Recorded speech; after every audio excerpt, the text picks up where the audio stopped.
The Supreme Court ruled along ideological lines today to close the door on challenges to partisan gerrymandering. It was a dramatic decision after many years in which the court had said, look, we know what state legislatures do, we know what Democrats and Republicans do when it comes to drawing districts that favor one party or the other, but there's nothing we can do about it. And yet in the past they had said, we're not closing the door entirely, maybe we'll find a standard by which we can judge this. Today, the 5 conservatives of the Supreme Court, led by Chief Justice John Roberts, basically threw up their hands and said, there is no basis that we can find to enter this political thicket.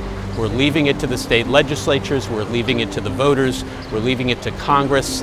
Yes, we agree that partisan gerrymandering isn't the most tasteful of methods of politics, but we do not think that it is an area that federal courts should get into. It was a straightforward 5-4 ruling, the conservatives on one side, the liberals on the other.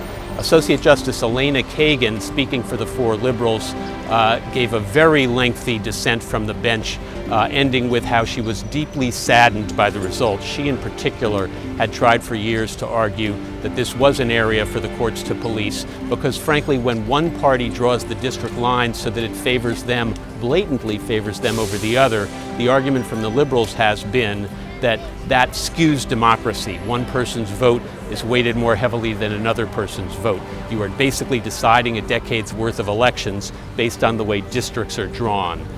Brett Kavanaugh, the newest justice, frankly delivered the deciding vote because for years his predecessor, Anthony Kennedy, had been the one conservative saying, I'm not going to completely close the door, show me a standard by which this can be justiciable.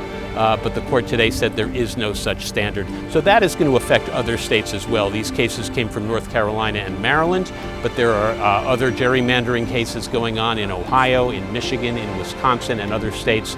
And frankly, none of those challenges now can go forward. They're all going to have to be losing cases because the Supreme Court has basically told lower courts it's not for us to decide.